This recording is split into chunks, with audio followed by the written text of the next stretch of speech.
Welcome to Kick's Country Corner.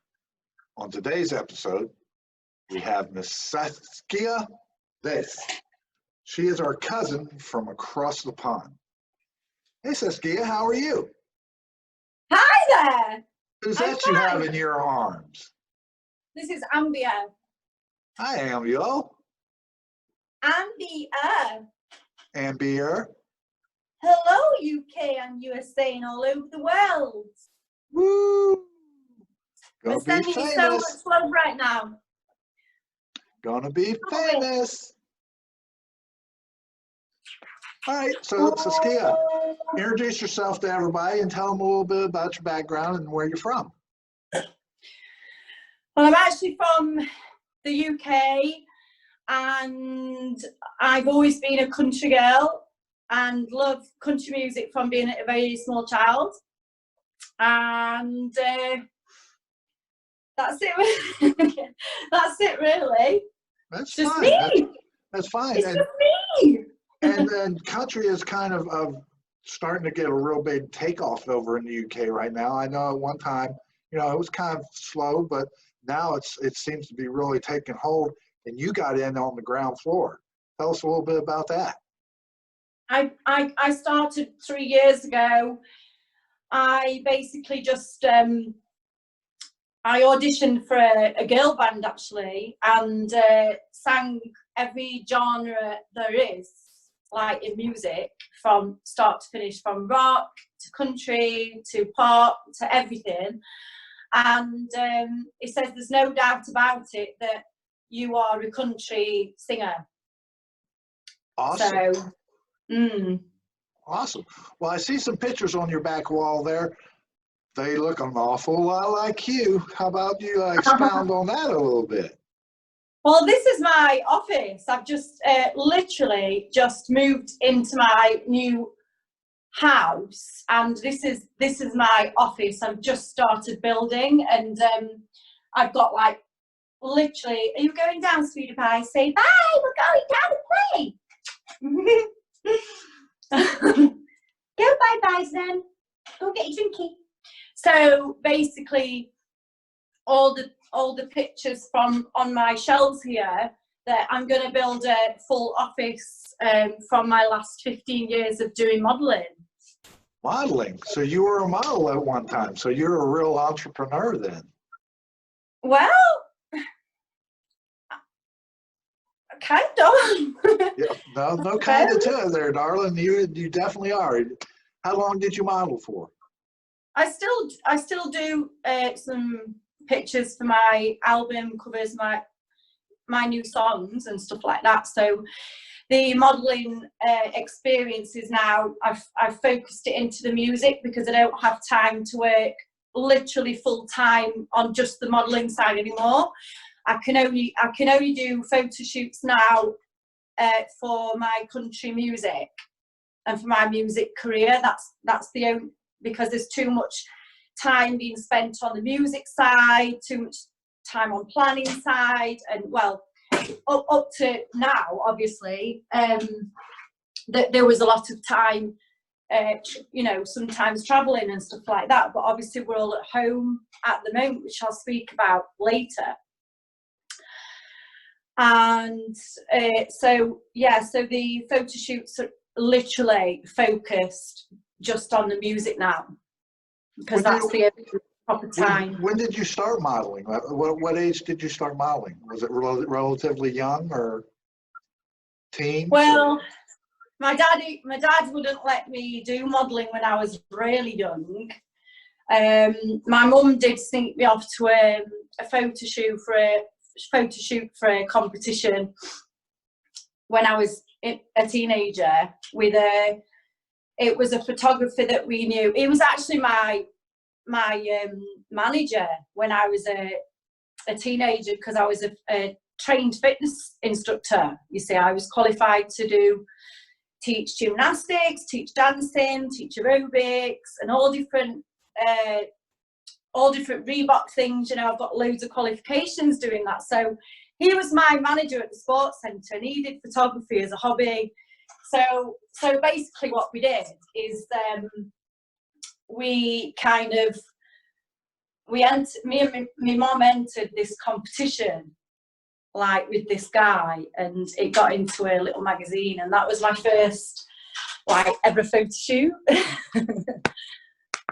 So sorry, I'm not very good at these videos. That's okay. You're This fine. is my first video interview, so I hope it's going welcome to your first time, and thank you for blessing us with yourself and letting us be your first interviewer. Well, don't get me wrong, I had one about a year ago, and I was really giggly on that one. So I hope I'm not going to be as giggly on this one. You're doing fantastic. You're doing fantastic. And by the looks of those pictures in the back there, I can see why your father wouldn't let you be a model at a very young age. I'm a father myself, so I definitely am the father with the shotgun.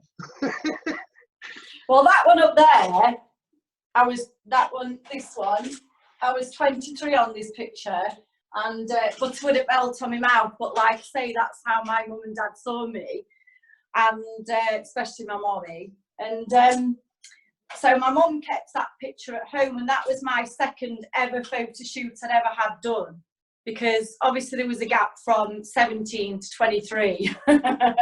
Nice. Which, yeah, but I've fit a lot of pictures. I've got libraries and libraries and libraries. I've even set up my own art gallery, which I've got online as well. Which I'm kind of working on my art gallery, my Saskia gallery in the background of things, like because we're at home. I'm also working on that as well. So there'll be a lot of pictures that people can actually buy in any size, and we'll send them all over the world. So that's quite a nice little project of mine, which I've always liked to get my hand into. So yeah. Very nice. Very nice. Well, I always like to start off our interviews by addressing any white elephants in the room, and obviously we have a big one, COVID-19. Are you and your friends and loved ones doing fine, and are you safe at the moment? We are all doing fine. We are safe. It's put a shadow and it's put a very big cloud over everyone. So I am sending my ultimate best wishes, my love, my prayers, in hope that this lockdown will hopefully help people appreciate each other, that we're not always going to be here, and around the corner could be, you know, tomorrow's another day, but tomorrow could not be another day. You're exactly right. You're exactly right. Too many people take for granted that tomorrow is guaranteed, and tomorrow is not guaranteed at this point in time. Yeah. Unfortunately. Yeah, and the people that we are losing, I just pray for their families, because I know, you know, we all know what it's like to lose our loved ones. We've all had it happen. You know, it's just, I just send out my love, and just please support each other and stay indoors, because, you know, the government has said that we all have to stay indoors. So we really do need to listen, because I'm in lockdown, and for the next month I'm not going to let anyone in my house. And the only way that we can protect each other is by actually staying in our houses. Yep, the social distancing seems to be working. That we're starting to, very small, but anything at this point is a positive note. That's where we like to go. Yeah. How about we jump into some questions? Are you okay with that? Yes. Okay, go for it. When did you first know you wanted to be an artist?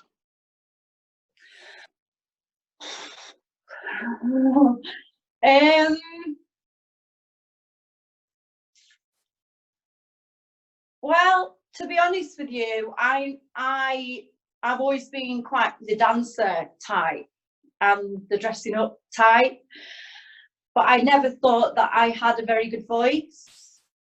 So for me, I'm sorry to say, it was a bit, it was a hobby. It was more it was more a hobby than it was for me a career, because I didn't think that I was good enough as a singer.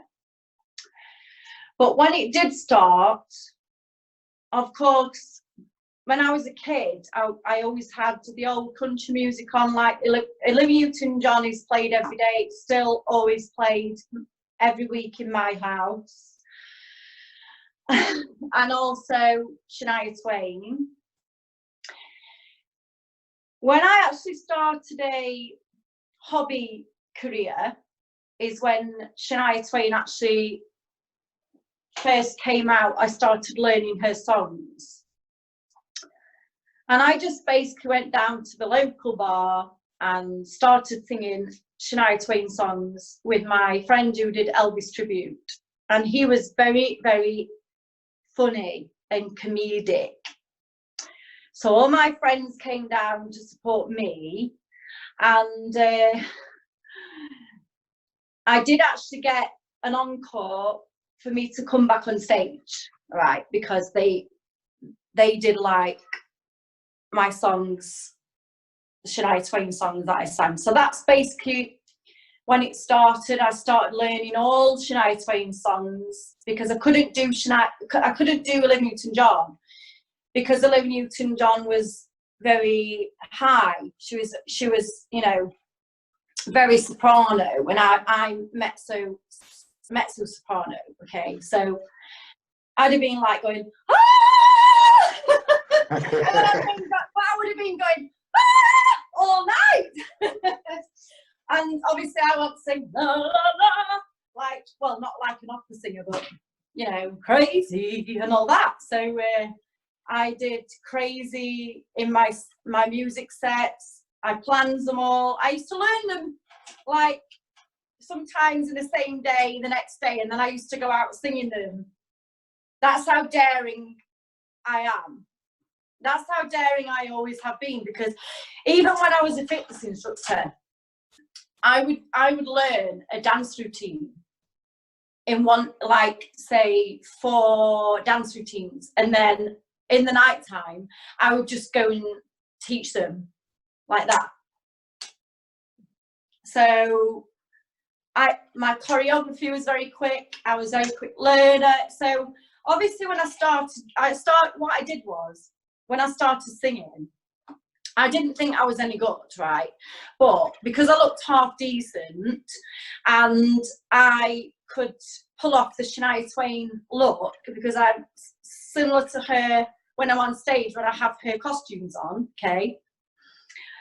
I just used to think to myself, well, what I'll do is I'll do the first set Shania, throw a few Patsy Cline and a few oldies in, and then I'll do some pop stuff. And I'll do like another set doing pop music, like Kylie Minogue, Locomotion at the end. I even used to do an Elvis song, "We're caught in a trap, you can't walk out, because I love you too much, baby." Yeah. I used to sing that one. There you go. Yeah. So what I did was, I used to just throw the sets together, and then I just used to throw myself on stage and just do anything. But what I did was, I did my own little tour for the first year. So I did all, in UK we have a lot of pubs and clubs where we go and tour at. And I basically did, I did a year's tour on my own, not even knowing what I was doing. But what I did do in that time, I got a lot of guts. And I also... We call that confidence. Yeah, and I just used to think, oh, well, okay, I'll just pretend I'm learning my dance routines, and I'll just pretend that I'm doing like aerobics class. And that's what I used to do. And then I used to just throw myself on the stage. I used to go, be my little baby. Well, honestly, you can't make it up what I used to do. You can't make it up in a storybook. There you go, my dear. Oh, yeah. There you go. People used to say I should have been a comedian, but I said, oh, Mum, I'm not learning another career now. Gosh. I said, no. I said, I'm concentrating on this singing, right? Because you've got to kind of concentrate on one thing. And yeah, so after I did my tour, I then toured with an ABBA band as the blonde one, Agnetha. I did a 6 months tour with them, and then I joined a Girls Aloud tribute, and I was Cheryl Cole in that one. And I basically did touring with them for about another four or 5 months or something like that. Yeah, so that was the beginning of my singing actual career. Okay. Very, very nice. So I just basically bought some PA gear and just threw myself into it, just like that. I just didn't even think about it. Somebody just threw me on stage and said, right, just go and sing because we think that you can do it. So we think you should just do it anyway. So I said, all right, then I'll just do it anyway. All right, well, let's go on to, I think you alluded to some of your past Shania Twain's, Patsy Cline, so on. Who were some of your musical influences growing up? Who are some of the artists you look up to today? Well, obviously it's always been Olivia Newton-John, but recently now, obviously it's still Olivia Newton-John, it's still Shania Twain, it's still, and now it's Lady Antebellum now as well. I love their stuff. I like Luke Bryan, and my auntie's favourite is Lionel Richie, so I actually really love Lionel Richie. I still love Shania Twain. I've always loved Mariah Carey, and I've always loved opera music and classical. So I've always loved Mariah Carey. There's a lot of different. I love Beyonce actually. I really love Beyonce now. I actually do love R&B music, and I really love dance music. But obviously, country music is my #1 genre. I love the fact that I can write my real life situations and pull them out into stories, into my own songs. Very That's nice. what I like to do now. Yeah. Very nice. Yeah, because my mum was a poet, so obviously because we're locked up inside now. Awesome. And I've been, in fact, since I've lost both my parents last year, I've been writing letters to them to heaven for about a year now, and I've got like 3 notebooks full of letters to them, which, because my mum was a published poet, I decided to, because all the letters that I was writing to her when I was trying to chill out and different things, I would write to my mum and dad in the sky, in the stars. I'd be asking to speak to them and different things, and I found that writing all these things, where are you? I hope you're on the other side. I hope you can hear me. I hope you can see me, and think different. Trying to make sense of things, because obviously losing one is one thing. Losing 2.5 months later is another, right? So right. When you have this actual thing, terrible situation happen to yourself, it's very, you've got to find ways of keeping grounded. You've got to keep going no matter what, and keeping going sometimes is very difficult, and the world as we're knowing it now as well. Some of the songs that I've written, like one of the songs I've put, it's really strange because one of the songs that I wrote in October, November last year, it's very, it would be very appropriate for the times now. how the world that we're actually experiencing right now. Because it's actually, I don't like saying it, but it's literally feels like it's a war, but we just can't see this war, right? Correct. And I suppose we've just now got to like pull together. Like, I listened to Dolly Parton earlier, and she says, you know, God's there with the love, and we've just got to try and believe that, and we've just got to pull together now, and we've got to believe. We've got to believe that He is there, and we've got to believe that it will all come right. But if we stick together and we're nice to each other, and the world has been lacking like niceties and kindness to each other, you know, people are like of the rage on the roads and things, like, you know, trying to race each other on the roads, Yes. and that's causing like people to be silly as well. And you know, if people could just stop and think about things like that they've been doing, and how they talk to people, and how the respect is kind of gone in the world now, you know. And I remember as a kid, I could go and play anywhere, and you know, we call it dens. We used to have dens in like we used to have this big pond by where we lived, and we used to play like mums and dads and kids, and we used to build things like with trees. You know, we used to make trees into little chairs and things, you know. And I don't think the kids are allowed to do that nowadays, you know, because of there's not the safety anymore for the children to be out doing that. So it would be lovely for our world to kind of get back to how it used to be. That in the digital age, they're all too worried about being on their phones or their laptops or computers or games, or playing too many games. Yeah.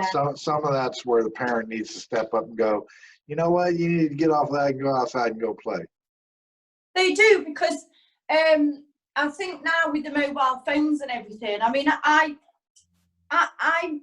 very guilty of it, because I used to do Candy Crush a lot on the phone, the game, and they even wrote, you know, a magazine even wrote a feature about me being like addicted to Candy Crush. You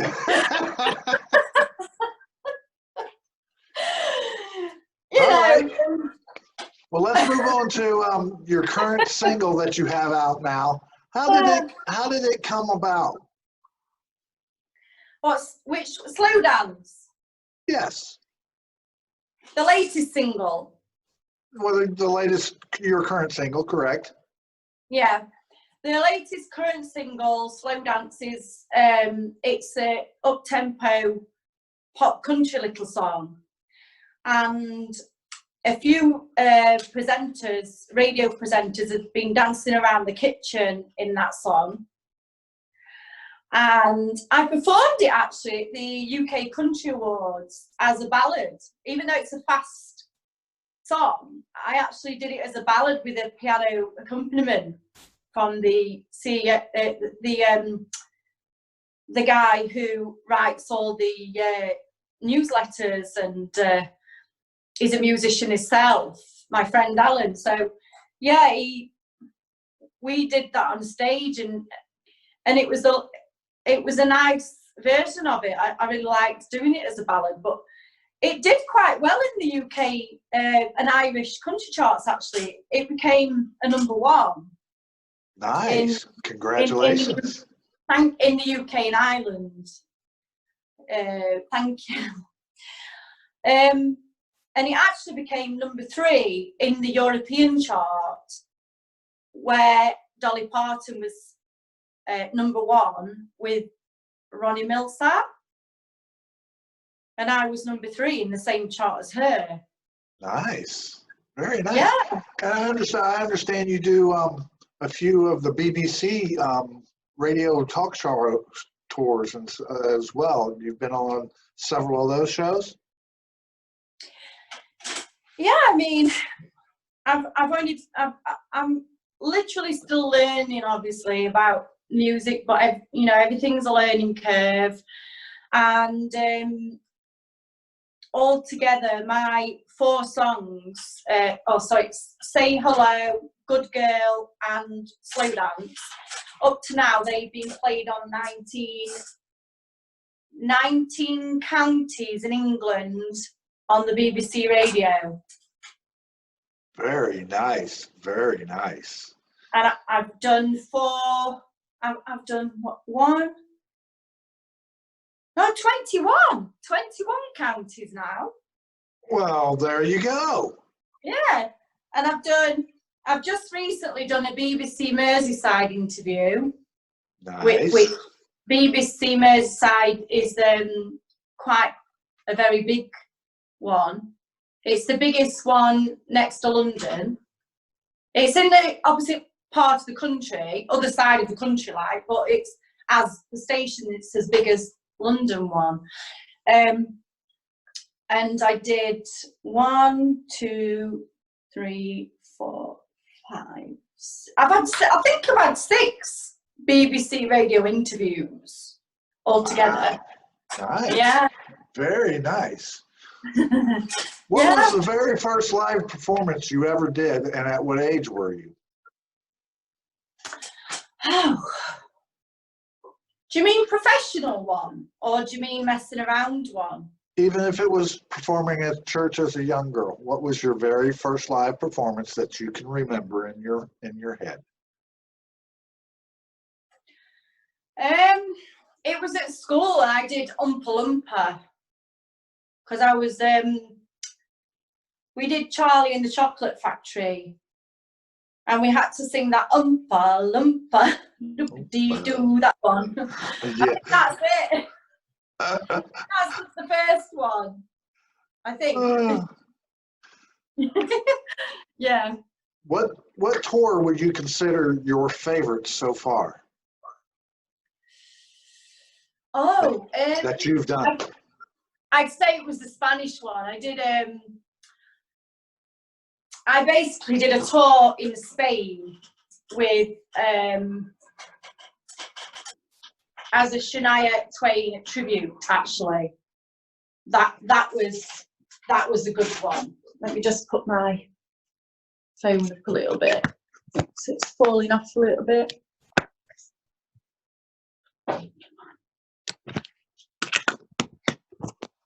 That might be slightly better, that, actually. Is that a bit better? As long as it's good with you, it's good with me, my dear. Is that okay? That's fine. Yeah. So I'd say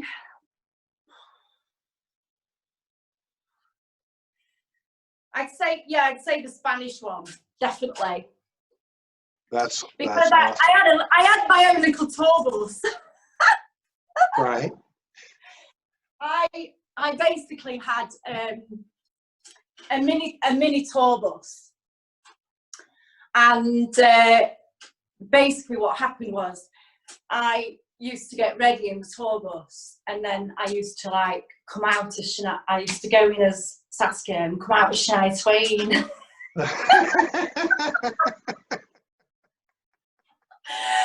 And what was the most funny part of it is people in Spain didn't know who Shania Twain was. Oh my. But it was so funny because when I did like "We're Gonna Rock This Country," you know, and all like fasty ones, "Man, I Feel Like a Woman" and "Don't You Press Me Much." Well, right. There used to be Spanish people on the tables dancing. But they actually didn't know who she was. Right. Well, that's what, and I've been to Spain a couple of times, and they're very cultural people over there. Yes. So they listen to more of their music, and it's, other than, I mean, you know, there are a few Americans have repatriated over there. They live in Spain because beautiful country. Oh yeah, beautiful. But I mean, you get into those type of issues or areas, and then then you'll get to know the people who know a Toby Keith or Shania Twain or Blake Shelton or, well, I think everybody knows who Taylor Swift is, and it doesn't matter whether you're in Spain or you're in Russia. Oh yeah, definitely. Well, I think it was quite good because they enjoyed it so much, but they didn't know who she was. But you know what? You may have exposed them to something new, and then you never know. That may be Shania's next big place to be, and she'll have only you to thank for it. Well, yes, of course. There you go. But Okay. we had radio coverage, and it was all over 2 islands. I think 4, 5. I think it was 4 islands we did. Nice, nice. And the guy who had the tour bus, he had his own little radio station on a boat, which was really cute. Oh, that's pretty awesome. Yeah, that is awesome. And he wanted me to move to Spain permanently. I did move to Spain for 3 months though. Ah. And I lived in a mountain. Lived in a mountain. Yeah. Not too many people can say that. I went down to the local restaurant for food, and the lady said, "Where do you live then?" I said, "Oh, I live up on the mountain." She goes, "What, on your own?" I went, "Yeah." She says, "You shouldn't be living up there on your own." I says, "Well, I do." She says, "You want to come and live down here with us?" Nice, nice. Looking beyond current times, what plans do you have for your musical career the rest of this year when we get back to quote unquote whatever normal is going to be and beyond? Well, I mean, my opinion, even, if we stick together and everyone's, sticks together a lot, I think, my opinion is that people are going to turn their hands to different careers now. Because I think it's a time where people are going to stop and think, and they're going to think, right, this is now where I want to do what I want with my life. Okay. Now, I'm fortunate enough to always felt like that always through my life, and I've always kind of done what I love to do as a hobby. I've always turned it into a career, but that's just me. I don't know. I wouldn't be able to live any other way. But I think by being at home, I think people are going to find their natural talents more. And you see, say 10 years ago or whatever, I think people would have had hobbies. I mean, when I was a kid, I used to make porcelain flowers and then paint them. And my dad made me in his shed where his motorbike, I made him build a second shed, so he had his motorbike in that one, and I had the first one as my art shed. So I was always encouraged to do arty things and dance and sing, and so I feel that I've been very, very blessed with that. Now, everyone in the world now can be blessed with what they want to do in their own life, and I encourage everyone to follow what they really want to do, because I feel that you do only have one life, and I think you should try and live it how you want to live it. Live the best life that you can live. Correct. And I think there's going to be a lot more. I think the musical talent that's out there now it's just mind-blowing how many good artists there are. They're so amazing. There's so much talent, That there is.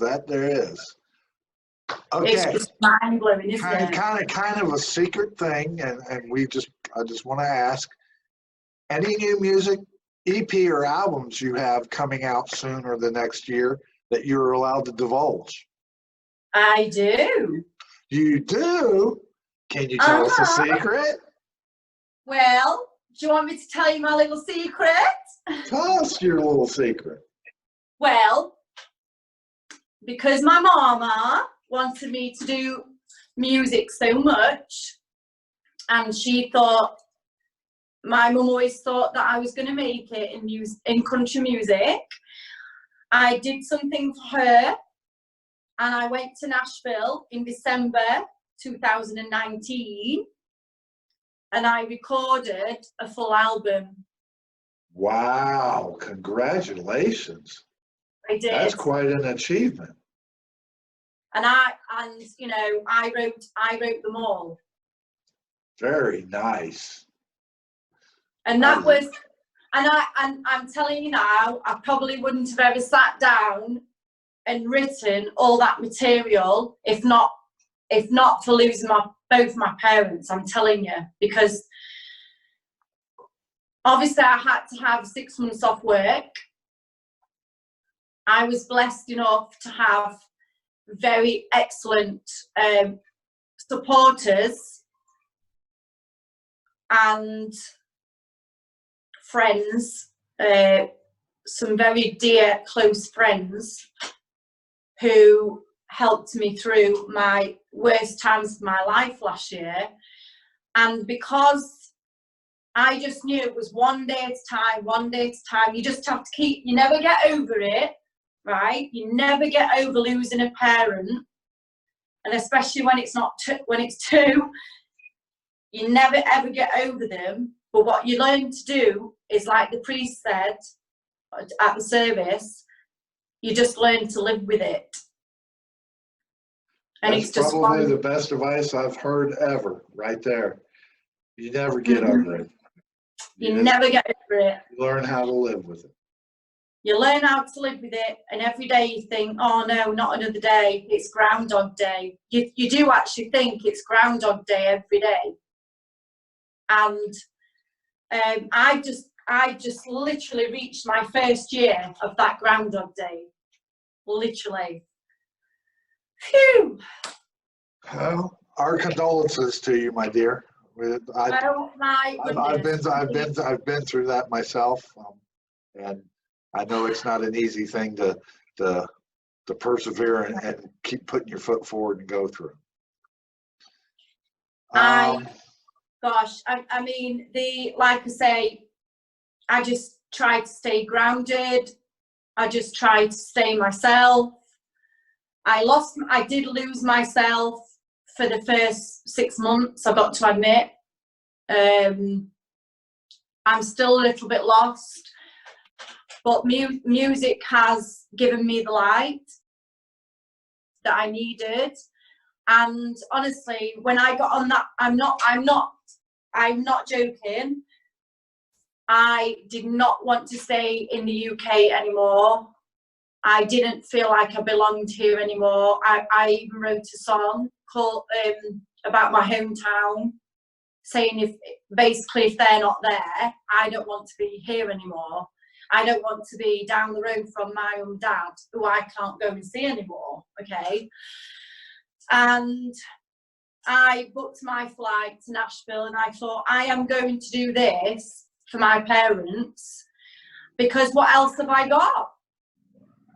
I have got my beautiful little Chihuahua doggy, who I left with my dear uncle to look after her. And I literally went away for 2 months. I got on that plane. I could feel a light come into my life as soon as I reached that plane. As soon as I got off that plane, okay, I just said, I wish she was with me, Mom. I wish she was with me, Dad. But I'm going to do this for you.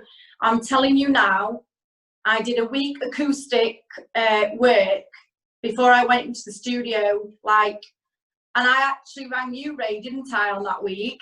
You did? You remember? You did? And I think I played you a few songs as well, didn't I? You sure did. You were playing me actually as you were going through them, as the bits and pieces were coming to you. Yeah. So I did like a really intense, like 3 months. I think it was 3 to 4 months on the telephone. I think it was 3 months, 3.5 months on the telephone before I went to Nashville to basically do the songs, you know, put them together with a fellow songwriter in the USA. Okay, and basically I was there like a week doing like the groundwork on the songs, like deciding on the songs, because we had 20 songs that I'd written like in that short space of time. And I wanted them all to be about my mom and my dad, but I was challenged with that one. And my co-writer said, I think they've got to be about other things in your life. Can't just be about your parents. I went, oh, okay then. So gets into the studio in Nashville, where I went to the one of the iconic studios where Elvis recorded, because my mum was a very, very big Elvis fan, you see. And obviously she made me a big Elvis fan as well. So basically went into the studio and recorded the full album in 4 days and 4 nights. I think it was 3 days and 3 nights, and then the last day was mixing, and then so it took like 7 days in Nashville studio. Probably 4 days in the studio, 3 nights, that's it, and all the rest of the time we're mixing down. I mean, that's how quick this, I mean, I probably shouldn't have done it that quickly, well, but it just felt like I was on you kind of had I think because you had the premise of the music that you wanted to do, you already had it in your head, you'd already written most of it. It was just tweaking it and touching it and putting it to music and mixing it and producing it. I just had to, it was just something to save my own, like, soul. I just had to go to the other side of the world and do it. Otherwise, I didn't know where I was going to go. Well, and it's kind of like you alluded to, you know, when you got on that plane, you kind of felt the light. And that was your mom and your dad telling you, Saskia, you're going to be okay. We're still here watching you, and we're proud. So.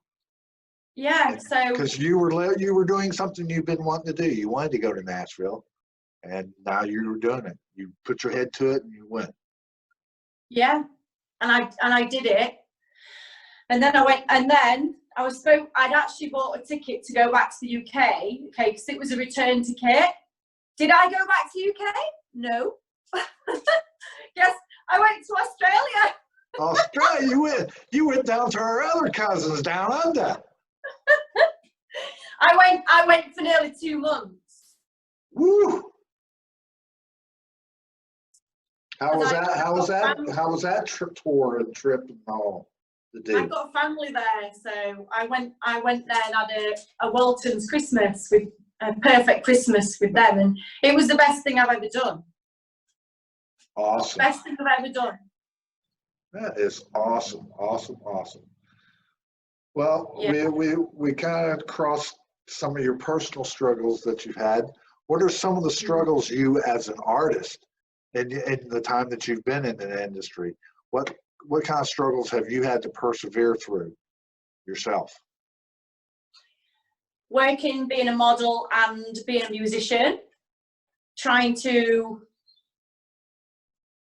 match them together. Trying to do one and then do the other, then do the one, then one, 2, 3, 4. It's like, right, which one are we today? Oh, okay, I'll sing a song today. Tomorrow I'll be a model. Trying to find your balance. I get you. Whereas you really got to, because I know a little bit about both of those industries are so demanding. You have to be totally focused on one or the other. You do. But you see, because I've been doing modelling for so long, what it was, I had some very, very long-term photographers that my parents had all met, okay? I had also a photographer who was one of the best in the country, in England. He basically takes pictures of all the most football teams, most rugby teams, across, you know, he's an excellent photographer. He basically 10 years ago took me under his wing to make sure basically that I only worked with certain people. And these people that I did work with was fully vetted. They was fully vetted by him. And we basically decided, because of the music coming along as well, when the music did come along, we basically decided that working with these 4 or 5 people and getting rid of the rest, I could handle these 5 people and still do my music career, but I couldn't handle any more than that, if that makes sense. That makes perfect sense. You were condensing your modeling side so it became manageable, where you could focus more on your musical. Yeah, because all my photographers were saying that my eyes were black. I was working 24/7 marketing my singing. I was building websites. I was doing my own YouTube. I was doing my own I was my own marketing person, my own promotion person, my own manager. I was editing some images of myself as well. I was doing all my social media across the networks, and I have been, you know, if you look back like 10 years, I was there. I was there too. Yeah, I was probably one of the first girls who had a Twitter account in the world. Probably, I don't know, maybe I'm wrong, but I know that in the first week or 2 that Twitter set up, I had an account straight away. Yes. As a model, it was as a model then, but it was the Wonder Woman account that I've got now. It's still the same, which I've had for, gosh, since Twitter's been out, so I don't know how long that is, but it's a long time, isn't it? Well, yeah, because I remember when Twitter came out and I first signed on, I actually had a verified account originally, but I ended up canceling it, and now I can't get verified again. And I still have my old account.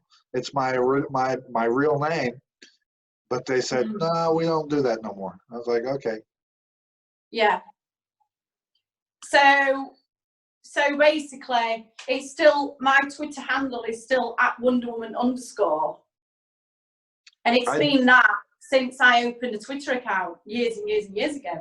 I've seen that, because actually, matter of fact, that's what I tag you in when I was creating the promos for these. Yeah. With the abundance of talented artists, both labeled and independent artists, what would you recommend to them to stand out into a crowd?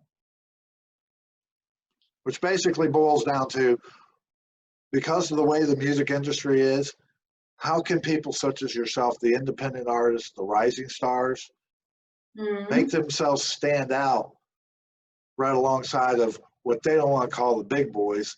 I affectionately call their cash cows, because that's what they are for the record labels. They're cash cows, and they don't want to let them go. I think you can't think to yourself, I just want to be famous, because it's not authentic. It's got to be about realness. It's got to be about what person you are in here. Because don't forget, everybody in the world is different. Okay? So when you're different, that's your individuality. your own style. I mean, everybody can copy everyone else, and we all do that. I used to do that in my dance routines, and even in the model shoots, I always used to look in the Vogue magazines and look for the best looks, and then I used to put my own little thing to that. You know, I mean, because I'm not a supermodel. You know, I've got curves. I'm normal. You know, I mean, and I'm proud of it as well, right? I'm very proud of it because I can eat food, okay? Now, you've just got to be yourself. The reason why I've kept these I've got 5 photographers that I've had for 10 years who now incidentally all support my music career. Now, it took me 15 years from being very young to be able to do this, because they all knew my parents. It all started out as portraits, right? Very young. And, you know, I built the poses up, you know, like and you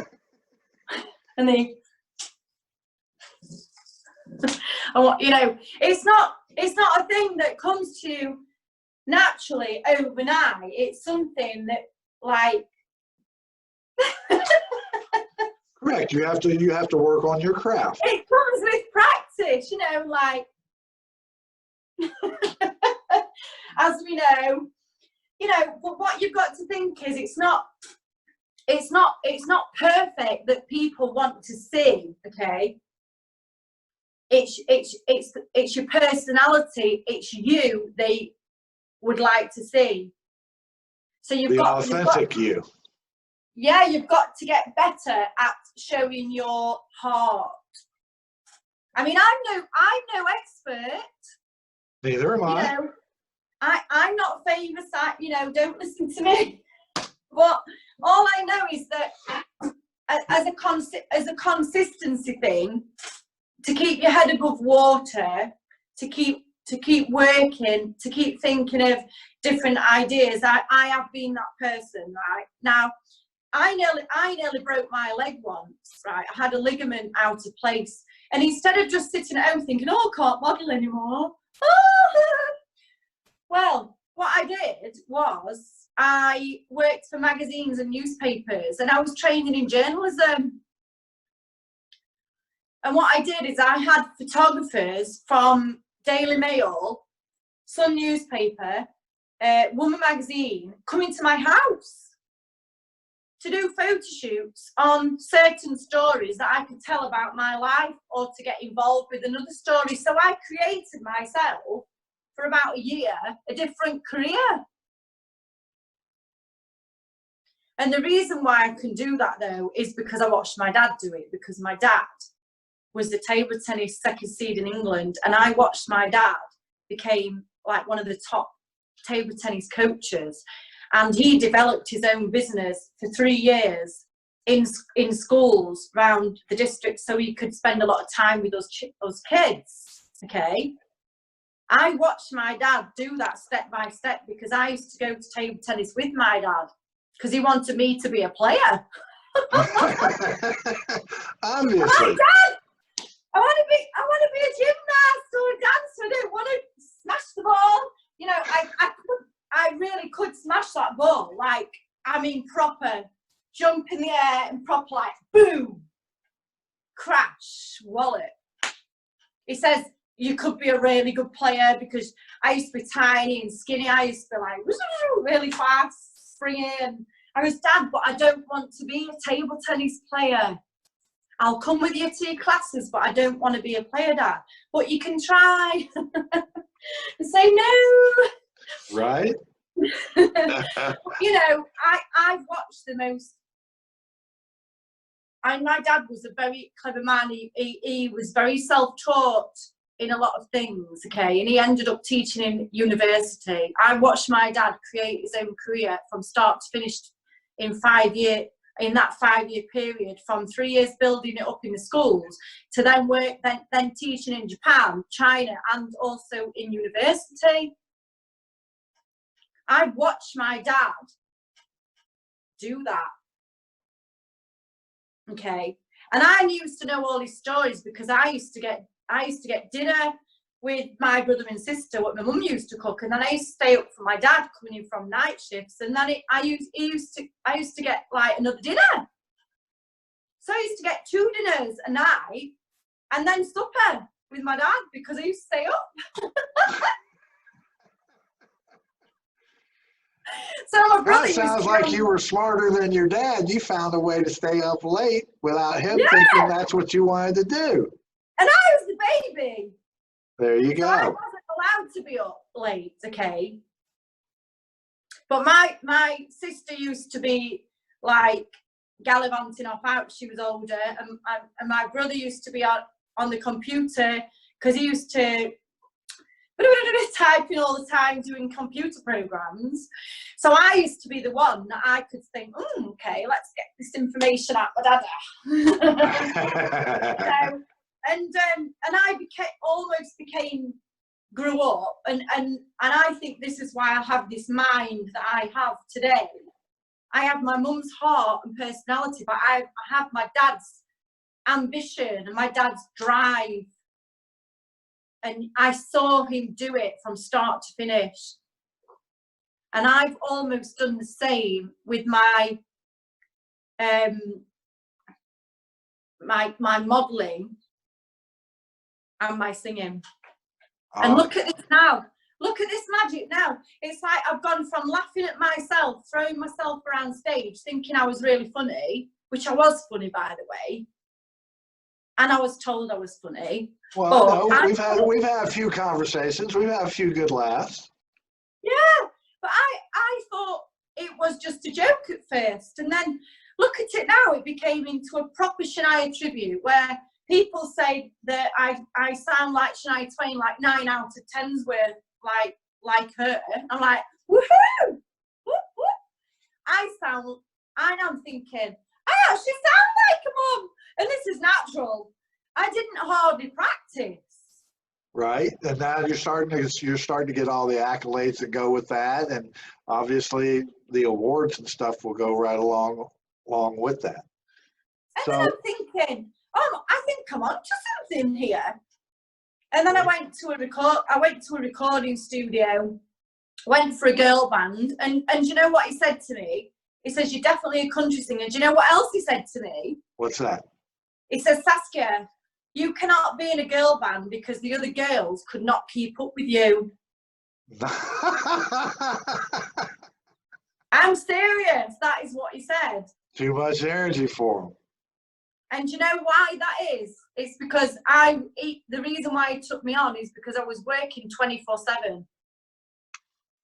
Work ethics says a lot about an artist, especially when with all the labels and other people, the A&R people, and even some of the fans and supporters. I mean, they look and see, like you were talking about being consistent, and they look to see if you're being consistent. They look to see if you're being authentic. You know, because you know darn well that if you say something and if it's on video or it's been typed on something, somewhere down the road, that will come back to haunt you because somebody will find that and go, well, that's not what they said way back in 1970 something, which, I mean, you know, I was a kid, so I was only 10 years old in 70. So, but yeah. I'm just saying, you get what I'm saying, the premise of being authentic and the work ethic. They look at the work ethic and they go, wow, this person, they've really taken it to heart and they're doing what they have to do. Regarding your fans and supporters, when things are normal and you're doing your normal touring and on stage performing and so forth, how do you manage to keep engaged with your hectic schedule when you're writing, you're performing, you're setting up your own stages at some venues, and then obviously keeping engaged with your fans, such as myself and the people who follow you. How do you manage to do all that? Well, it's same with the balance with the modelling and singing, isn't it? I had to create, it took me a year to create a balance between those two careers. And now, what's so amazing about it now is that all the photographers are excited to do a photo shoot for the albums now.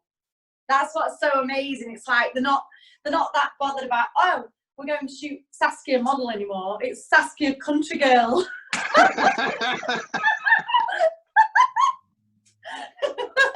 That's what it is now. It's like reached a different level now. Does that make sense?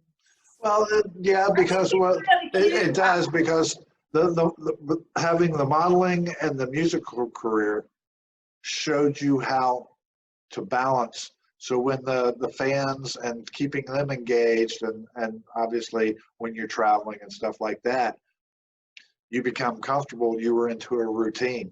You already knew how to do the model. It was just, you add a third thing. You just add your fans and supporters, and so you keep them engaged. And it's not that you're doing anything different. It's just you learn how to manage your time differently, so that you could manage to do all three things and be accomplished at it. That's very awesome. If you could give one valuable piece of information to those artists and future artists out there that would be in regards to the music industry, what would it be?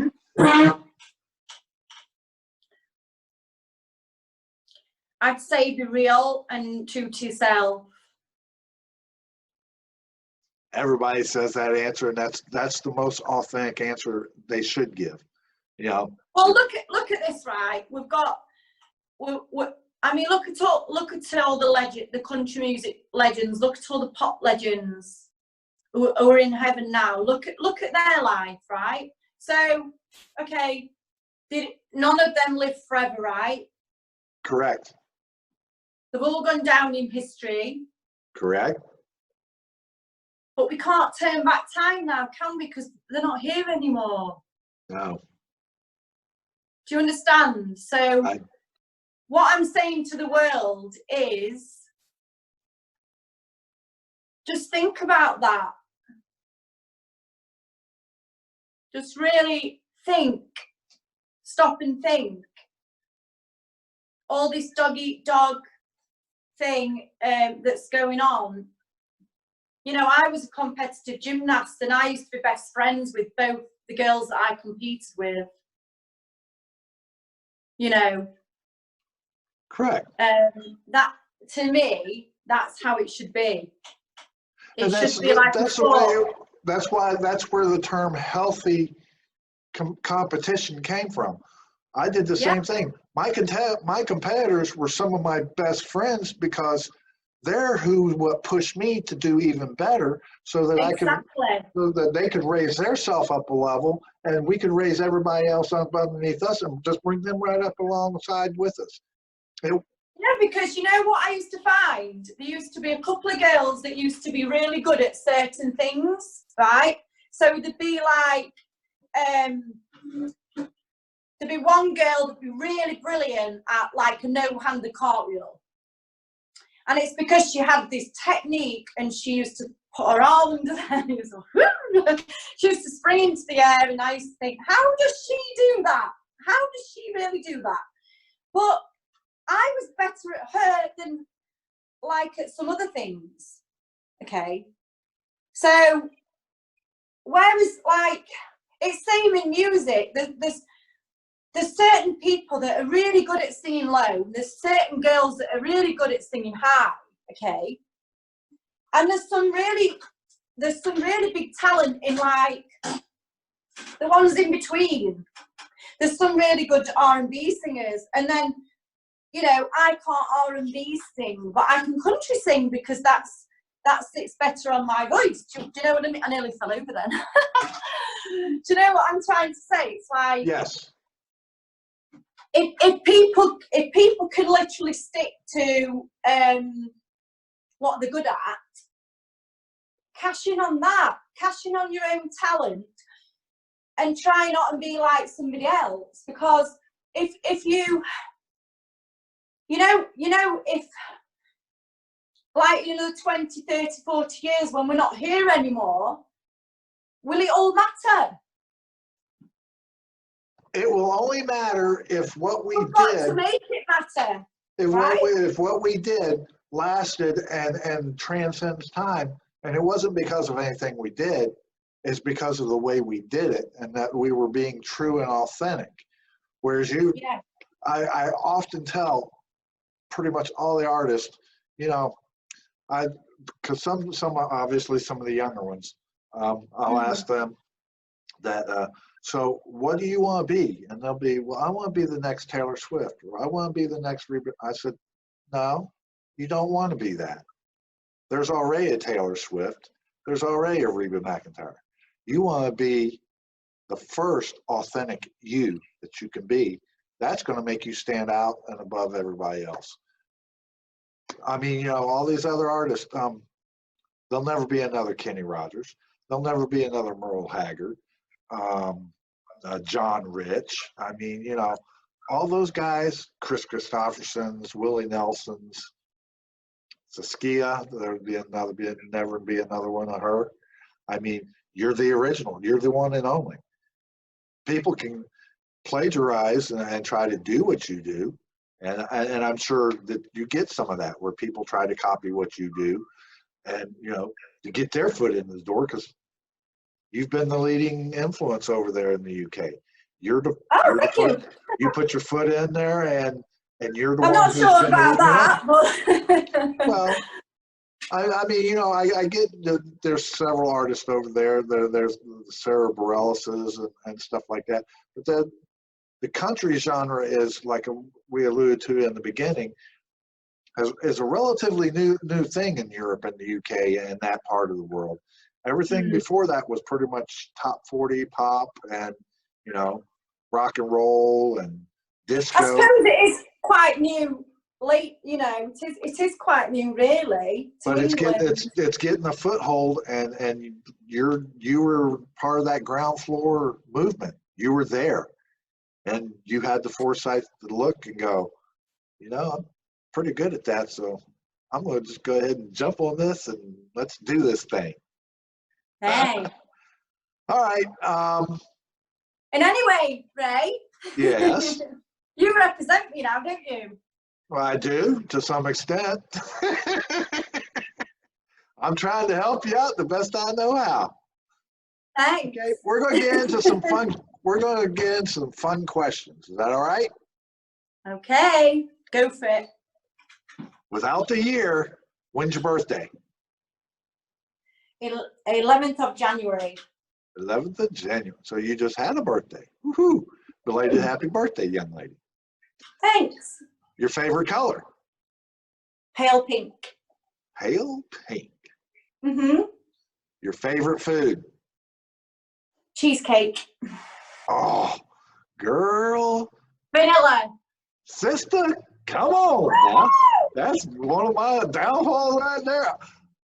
I do it every now and then. Glorious as well. Well, I have our grocery store here.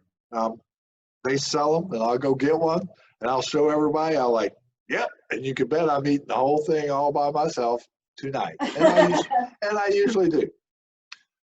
Good. Okay, your preference, your favorite vehicle, would it be a car, a truck, a Jeep, or something else? Well, I wanted a big Jeep, but I've got like an SV at the moment, but I'm working on the country girl truck thing. Okay, that's so awesome. I do like. I mean, one day when I get back to Nashville soon, I hope to get like a big wheeled truck for a video shoot or something. In fact, I know it's a shame because I've got my family. They've got like a big, massive trucks in their business, which I could have used for the shoots, but it's too far.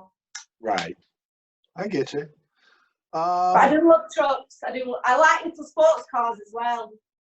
I think I know the answer to this one because you introduced us to your pooch in the beginning. But your favorite animal or animals? Yeah, doggies, dogs. Yeah. Yeah, All right. definitely. This one's a little personal. No names and no dates because we don't want to embarrass anybody in case they happen to be tuning in, or we don't want other people to figure out who it was. When was your first kiss and how old were you? Uh,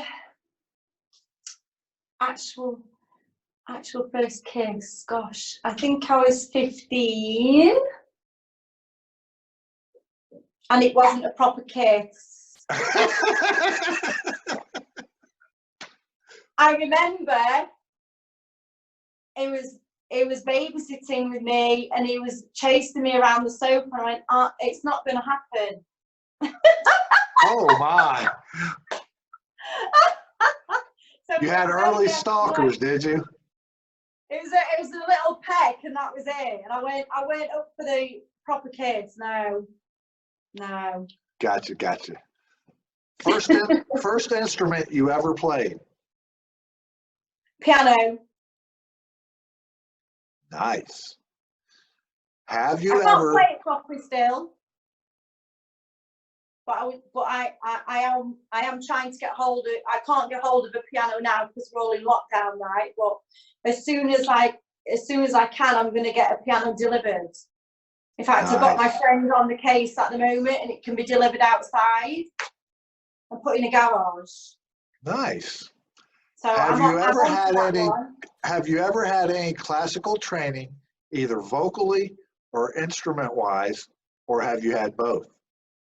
No, I haven't had any vocal training at all. So you're self-taught. I'm not even taught.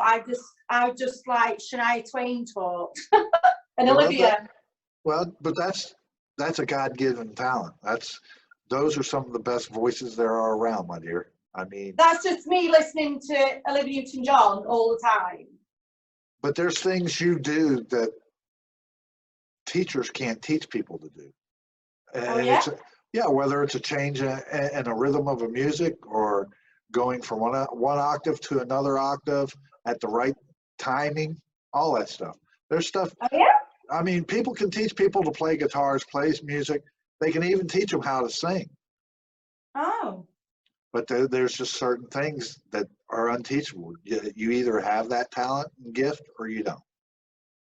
Do you think so? I know so. I listen to your music. When I was a little child, my sister could always sing, but because I was so tiny, you know, I just thought that she was the singer and I was the dancer. That's true. I swear. Oh my. That is the truth, honestly. I just thought she was the singing talent. Right. She was Cinderella at school in the play. Right. Where over the rain song. Where over the rainbow. But that exposed you to it, and you obviously paid attention to it too. Well, I was quick at picking things up, that's for sure. Very, very much for sure. Obviously, with the situation we're in now, I mean, you've probably had enough alone time, but back when things were busy and back when obviously things will return to normal at some point in the future, what's your favorite thing to do when you have downtime?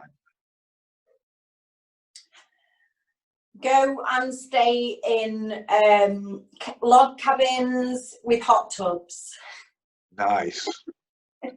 Basically, relax. Download. With a bottle of fizzy wine, like Carver or something. Love it. Okay, if you were stranded on an island, would you rather be stranded with your BFF, best friends forever, or a significant other? A significant other. Cool. Yeah. Who is your favorite artist to do cover songs of? Hill of Newton-John. Nice. Very nice. Let's get physical, physical. What artist or Hope so artist, devoted to you.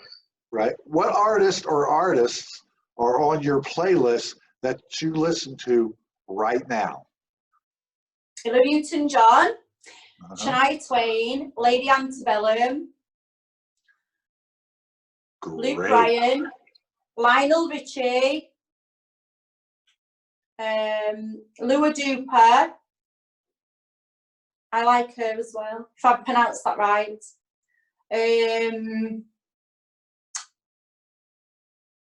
I like a lot of dance music as well. Right. But I listen to the country, the greatest hits country music as well. I listen to that. And also the pop music as well. I listen to all that as well. So yeah. Yeah, well, that's fine. Because I listen to all genres.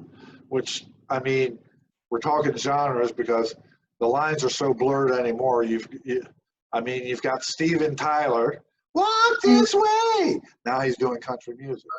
Is it? Yes. You've got Kid Rock, who started out doing rap, doing country music. With of all people, Hank Williams Jr. So I mean, artists nowadays are just walking in between genres, just as easy as us common people breathe. You guys seem to be able to flow from country to pop to country blues to country rock to country. It's called hip hop, but we call it hick hop because hickabilly, hillbilly kind of thing. Yeah, yeah. Is there anything else that you would like for the viewers and your fans to know? And how may your fans and viewers keep track of all things Saskia Verse? I just want the fans to know that music to me is a great healer, and I hope it heals them as well. And they'll be getting to see more the real me over the next few years. I'll be spending a lot of time in Nashville. Very nice. I have already songwriting partners in Nashville who I'm actually signed with a publishing deal in Nashville, which I will be working quite closely with this year. I'll also be going to working closely with you, my friend Ray. Well, thank you very much for entrusting me with that. Yeah. Well, I've known you 3 years now, hey? Yes. So, and, you know, there's quite, if the world does get back to normal, there's quite a lot of appearances that I'm, and like places I've been invited to, which I've been asked to get on stage a few times with these different things. So hopefully, if this happens this year or next year, I'm fine with either. I just want my fans who've stuck by me from the beginning to thank you so much, because obviously it's all about you guys, and when I write something, it's for you lot, you know. Very awesome. How can people keep in touch with you through your social medias, and do you have a webpage?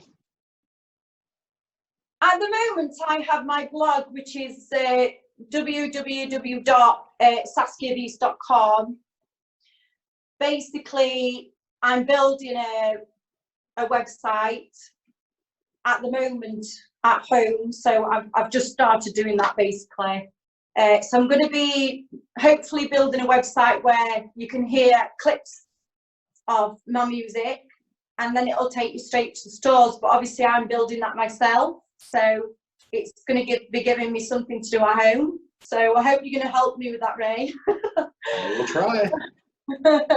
So I've got that to build.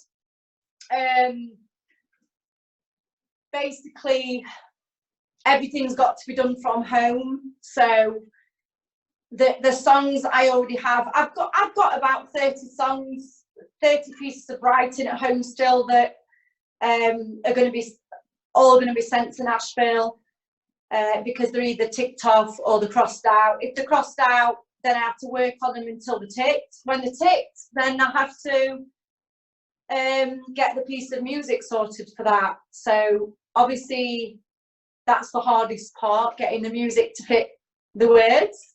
Right. But there will be, I do want to set up an opportunity for myself where I can let people read the lyrics as well. And I will be offering lyrical content on my website where people can go and download, hopefully set it up so they can download the document, or if you want to go on my fan mail, I could perhaps give you one of my songs, like Say Hello, my first ever single, which was done in 2017. I could give you that song, and you can have the lyrics as a gift if you like. So that would be quite nice for people to come on board, wouldn't it? That'd be a nice little gift for them.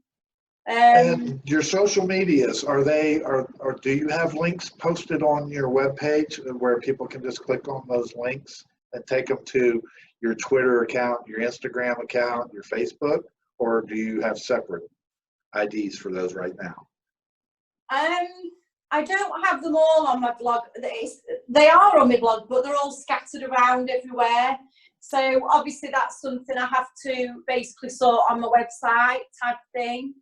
So I will have to sort that out. But my Facebook page is Saskia Verse and Saskia Verse fans. There's about 4 or 5 pages all set up by fans that all work for me. The Saskia Bot, Saskia Nashville as well. And then for Twitter, there's @WonderWoman_. And there's also Saskia Bot as well. Awesome, awesome. And well, young lady, Instagram is Saskia Wonderwoman, I think. It is. Yeah. Well, young lady, I would like to thank you very much for coming on to Kicks Country Corner today and for taking in this interview. And thank you. We hope to hear and see big things out of you. I know in my heart we will. So, anything to say in parting to your fans? I love you all, and like I say, them fans who make themselves apparent, thank you to you, and the fans that are in the background that don't make themselves apparent, thanks to you as well. And also some fans that are going to be coming on board now, because when you hear the lyrics for these new songs, I think they'll all be matching up to people's situations that they've been in themselves, and I think there's some very heartfelt words, straight banging from my heart. Straight in from the heart. So I think they're definitely very, very relatable. I've had the privilege of sampling some of. She was nice enough to send me little bits and pieces of some of the stuff as she was doing it, and I've heard a little bit of her music as well. And I can tell you all, you are in for a big surprise, and it all is relatable and will grab you and drag you in.